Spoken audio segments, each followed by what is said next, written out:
बात करेंगे सारंडा में चल रहे नक्सल ऑपरेशन की। तो नक्सल ऑपरेशन लगातार वहां चल रहा है। एक दिन पहले जहां 15 नक्सलियों के शव बरामद किए गए थे, 15 नक्सलियों को मार गिराया गया था, वहीं दूसरे दिन जब पुलिस की टीम, पुलिस और सुरक्षा बलों की टीम वहां नक्सलियों के शवों को उठाने के लिए पहुंची तो नक्सलियों ने फिर से गोलीबारी शुरू कर दी। अब ऐसे में बड़ा सवाल यह उठता है कि क्या कितने नक्सली अभी भी बचे हुए हैं, और जब सुरक्षा बल शव उठाने वहां गए तो एक बार फिर से नक्सलियों ने गोलीबारी कर उन्हें चुनौती देने का काम किया, जिसके बाद दोनों तरफ से गोलियां चली, मुठभेड़ हुई और बताया जा रहा है कि दूसरे दिन भी मुठभेड़ में 2 नक्सलियों को मार गिराया गया है। ज्यादा जानकारी के लिए इस वक्त सौरभ हमारे साथ हैं। सौरभ, क्या कुछ जानकारी आ रही है सारंडा के जंगलों से? जी बिल्कुल, देखिए चाईबासा का सबसे घनघोर जंगल यानी कि सारंडा जंगल में बीते दिन से ही सुरक्षा बल और नक्सलियों के बीच जो मुठभेड़ जारी है, और कल जिस प्रकार से 15 नक्सलियों को सुरक्षा बलों ने मार गिराया, कईयों की पहचान भी हुई है, और पतिराम मांझी जो सबसे कुख्यात नक्सली था उस इलाके का, चाईबासा सहित अलग अलग जिलों में बड़े बड़े घटनाओं को उसके द्वारा अंजाम दिया गया था, उसे भी सुरक्षा बलों ने मार गिराया है। तो आज की यदि बात की जाए तो आज भी फायरिंग उस जंगल में हुई है। सारंडा के जंगल में दोनों ओर से फायरिंग किए गए हैं, और सूचना ये मिल रही है कि देर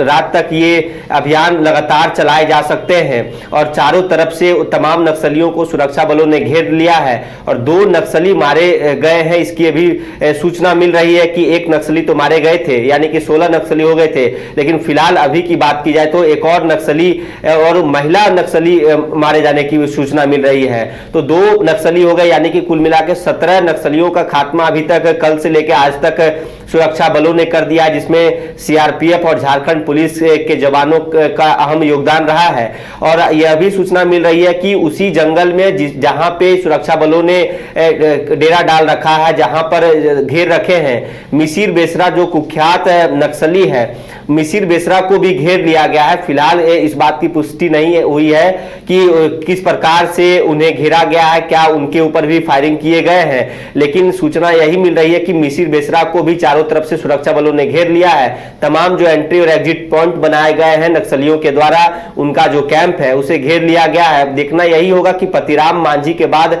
क्या मिसिर बेसरा का नंबर होता है, मिसिर बेसरा सुरक्षा बल का गोली खा के कह सकते हैं कि उसका खात्मा होता है। लेकिन इन सब के बीच आज की जो सबसे बड़ी बात यही रही है कि राज्य की डीजीपी तदासा मिश्रा का आज चाईबासा दौरा था, लेकिन किसी कारणवश उनका ये दौरा रद्द कर दिया गया है। फिलहाल इस बात की जानकारी पुलिस मुख्यालय की ओर से नहीं दिए गए कि आखिर कारण क्या रहे होंगे, किस कारण से तदासा मिश्रा जब चाईबासा जाने वाली थी लेकिन आज नहीं पहुंची है। लेकिन इन सब के बीच सूचना यही है कि 2 नक्सली मारे गए हैं, और यानी कि 15 2 17 नक्सली हो चुके हैं। अब जिस प्रकार से केंद्र सरकार ने और केंद्र सरकार गृह मंत्रालय ने ये डेडलाइन जारी किया है कि 31 मार्च 2026 तक देश को लाल आतंक से मुक्त कर देना है, उसी क्रम में ये अभियान जारी है, और इस अभियान को एक अनोखा नाम दिया गया था झारखंड पुलिस की ओर से, मेधाबुरु। तो कहीं ना कहीं समझने की यही बात है कि राज्य सरकार पूरे तरीके से प्रतिबद्ध है। लगातार नक्सलियों से कल भी जब इस मामले को लेकर साकेत कुमार सिंह जो सीआरपीएफ के आईजी हैं और झारखंड पुलिस के प्रवक्ता माइकल एस राज ने कहा है कि या तो वो आत्मसमर्पण करें, जो पुनर्वास राज्य सरकार की पुनर्वास की जो नीति है उसे अपनाकर मुख्य धारा में वापस लौट जाएं, नहीं तो वो सरकार और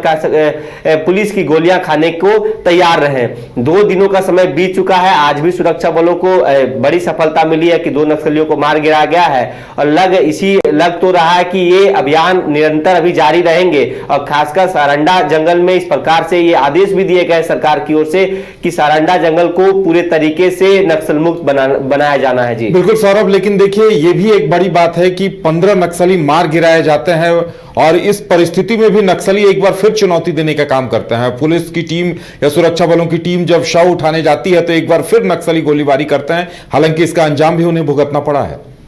जी बिल्कुल, देखिए नक्सली अब पूरे तरीके से उनके मन में भी ये बातें चल रही हैं कि जिस प्रकार से उनके जो टॉप लीडर थे पतिराम मांझी सहित जो कमांडर थे वो मारे गए हैं। 15 2 17 की जब संख्या हो गई है तो जो संख्या उनकी बची है तो डर का माहौल उनमें भी होगा, और बौखलाहट से सुरक्षा बलों के ऊपर फायरिंग किए जा रहे हैं। हालांकि जवाबी कार्रवाई में लगातार सुरक्षा बलों ने कह सकते हैं कि वहां डेरा डाला है, और कड़ी नजर बनाए रखी गई है कि वहां से वो भाग ना सके, जंगल से से बाहर ना निकल सके और उन्हें घेर कर मारा जा रहा है। अब बस इंतजार यही रहेगा कि जिस प्रकार से यदि जवाबी कार्रवाई में और कितने नक्सली मारे जाते हैं, यदि उस ओर से यानी कि नक्सलियों की ओर से फायरिंग लगातार जारी है तो यह अभियान पूरे तरीके से चलेंगे और इंतजार बस इसी बात का है लोगों का, उस इलाके के ग्रामीणों का कि मिसिर बेसरा का खात्मा आखिर कब तक होता है। जी चलिए, अब देखने वाली बात यह होगी कि सारंडा को लेकर क्या कुछ नतीजा सामने आता है, क्योंकि पुलिस का कॉम्बिंग ऑपरेशन लगातार अभी सुरक्षा बलों के साथ मिलकर चल रहा है और मिसिर बेसरा को घर घेरने की रणनीति पर काम चल रहा है। इंतजार अब नतीजों का है।